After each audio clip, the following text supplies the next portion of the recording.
Good morning, Dr. Grant. It's Christine Grogan. As you know me already, I founded Brave many years ago, over 10 years ago. I wanted to thank you. Brave Week was last week, as you know, and as a grand finale to Brave Week, we wanted to introduce you and interview you, I guess, to the Brave community. Dr. Grant, maybe tell us a little bit about yourself and your background.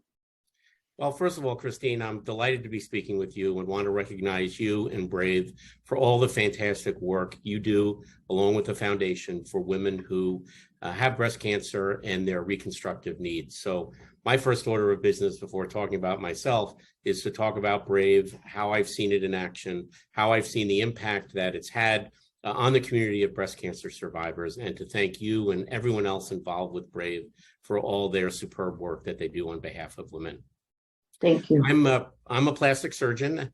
For 22 years, I was the residency program director in plastic surgery for New York Presbyterian Hospital, the University Hospitals of Columbia and Weill Cornell.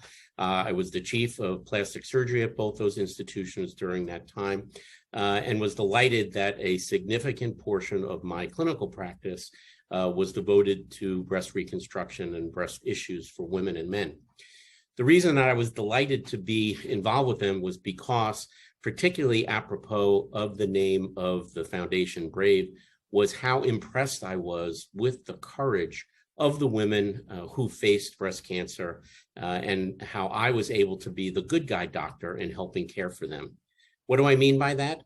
I told the patients at the time of the initial consultation that, the reason you're coming to see me is because you have many years of life left ahead of you. And I get to be the doctor who helps you make the most of those years. I know, Christine, you've heard me say many times that plastic surgery is not about adding years to one's life, but life to one's years. And that's what reconstructive surgery after breast cancer ablation does. So I was always impressed to be a part of that journey with the women to help incorporate positive body image to their triumph over their breast cancer in order to make them feel, if not whole as modern plastic surgery techniques can make them. And as a result, I can't say how impressed I was with each and every one of my patients, partnering with them to get them the best possible outcome for their breast reconstruction.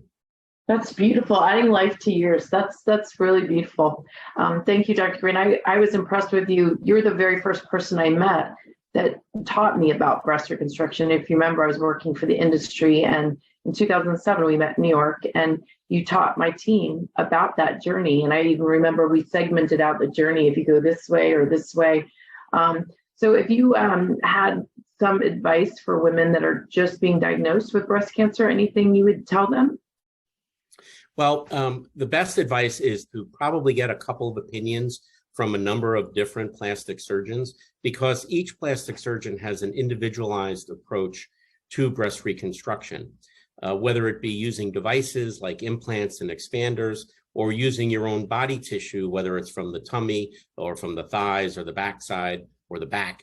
Each surgeon has a particular bias about what they think is going to work best for each and every one of their patients. Why do I mention that bias? Well, because there are surgeons who do almost exclusively implant-based and tissue expander-based reconstructions, and they're going to say, this is the way I think you should go more often than not. There are surgeons who do exclusively soft tissue reconstructions, use of the tummy or the backside of the thighs, and their bias is going to push the patient towards that direction. As long as the patient is aware of the bias and can hear the pros and cons of experienced people who use each technique, then the patient really is the one who's in the driver's seat and can make the best decision that's right for them. The doctors are not trying to do anything malevolent or wrong by trying to push one particular technique over the other. It's just that a surgeon gets better when they do a similar type of operation over and over many times, as opposed to only doing it every once in a while. So if you decide to go in one direction or another, it's absolutely fine, but make sure you're cared for by a surgeon who has a lot of experience with the particular technique that you've chosen. In this reconstructive breast cancer world, there is no right or wrong. There are just different choices. And the best plastic surgeons partner with their patients to get the best choice for the patient, not for the doctor. I never had a problem if a patient said, Dr. Grant, how many of these posterior thigh flaps have you done? And I tell them, I don't do that operation, but I know people who do.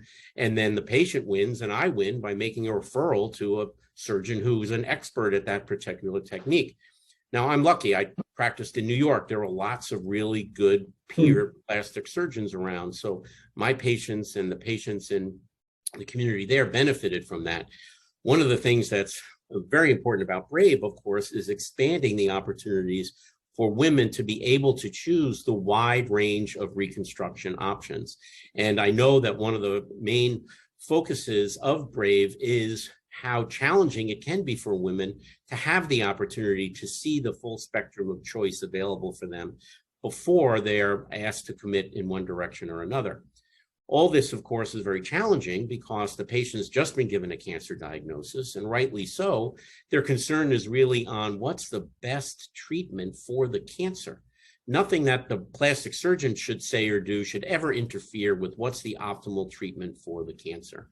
We want the patient to be there a good long time so that we can have the opportunity to get that body image to the particular place where it should be as the patient continues her journey after the treatment, whether it be a mastectomy, oncoplastic surgery, radiation and lumpectomy, all the different choices that women are confronted with today.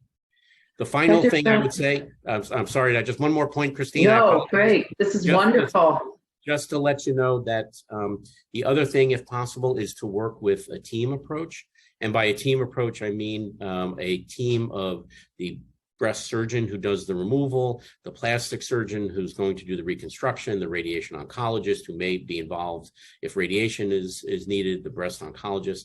We had meetings every Monday where we presented every patient to the group, and every specialty had the opportunity to give input.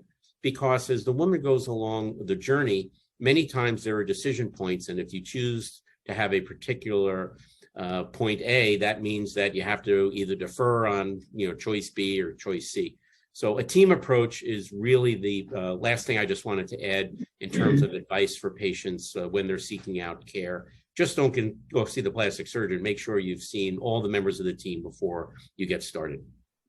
We used to use the word or the phrase "to each her own," and that's really what you're stating. If you go this way, that's fine. If you go this way, maybe some patients decided not to get reconstruction at all, and you said that's fine too. It's really their decision, and you're there to help them make the choices. I can't imagine, I mean, having gone through this, I haven't myself, but if I had, I mean, having you by the bedside with your team would be, I'm sure, so comforting.